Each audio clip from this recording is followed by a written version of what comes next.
The winter solstice is on Sunday, and while some grumble that, it's the shortest day of the year, others look forward with glee to the longest night. But many can't appreciate the full beauty of the night sky because of light pollution. This Sunday, scientists are asking all Australians to get outside and help measure just how much light is affecting our astronomical views. Leading the charge is Chief Executive and founder of the Australasian Dark Sky Alliance, Marnie Ogg, and we are very lucky to be able to speak to her now from Sydney. Good morning, Marnie. Can you tell me, Good morning. What is it you're trying to achieve this Sunday?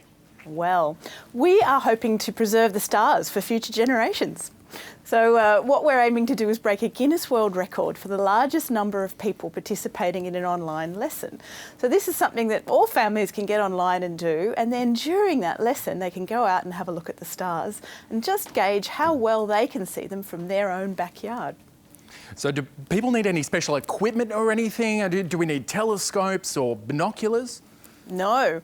So all you actually need to do is you do need to be able to have access to the internet. So you jump online, you register with us through the australasiandarksky.org website so that you can be part of the Guinness World Record breaking attempt, and then it'll actually guide you through a series of questions, but you don't need any equipment. Everything that you need is in that lesson, and really all you need is the curiosity to go out and see the stars. What if it's cloudy and rainy? Is that a problem? No, it's not, and that's actually why we chose to do an online lesson. Having something there, that means that we can definitely break the world record and we're not reliant on weather.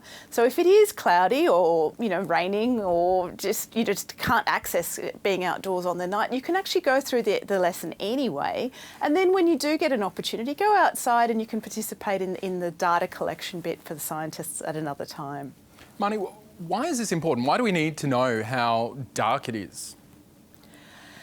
Well, it's not just about knowing how dark it is, it's about knowing how light it is. And what we're actually realising is that by putting street lights and lots of new lights, advertising lights and house lights into our environment, we're actually putting a film between us and the universe, so we can't see the stars anymore. And you know that when you're in Sydney, for example, or Melbourne, and you step outside and you can't see very many stars, but when you go out to the country, you've just got this swathe of universe in front of you. And so what we're trying to do is understand where those hotspots for light pollution are. And it's particularly relevant with animals and insects. So we can see what's happening from space with satellites, but we can't actually see what's happening on the ground, what's happening in people's backyards.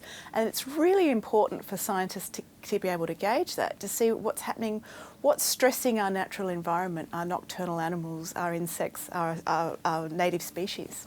We do actually have a map that shows a little bit about where there's light pollution around the world and where there's not so much. You can see Australia's actually not doing too bad on the world stage, not certainly as bad as the Northern Hemisphere by the look of that.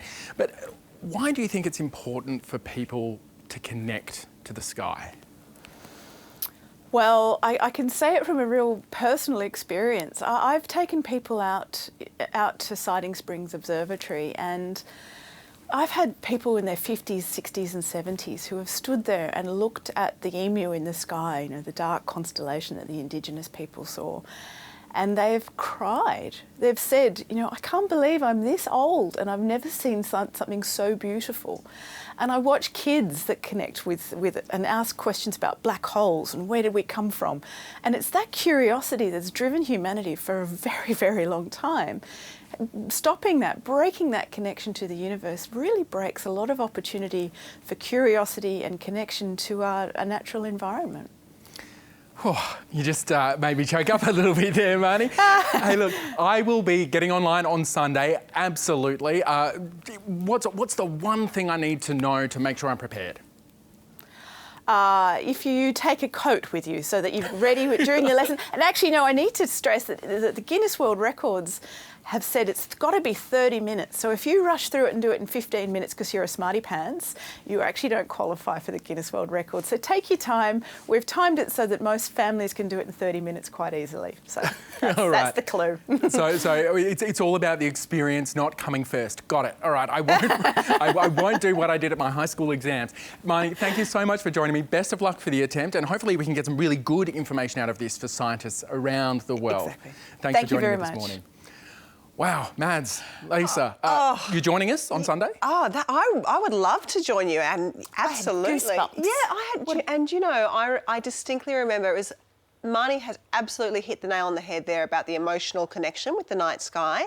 The most stars I've ever seen was when I was a child and we went on holiday to Norfolk Island in the middle of the Pacific, hardly any light pollution. I saw more stars than I've ever seen, and I remember it so vividly, and the wonder, the awe that it created. Yeah. I was very lucky. Last year I was filming a backroads in the Flinders Ranges near Arkaroola, and they've got all the gear so you could actually see the sky, but even with the naked eye, it is just so beautiful. That was a beautiful chat, Nate. Yeah, thanks, Thank you Nate. so That was much. lovely. Yeah. Anytime. I'm here for the sky, you know that.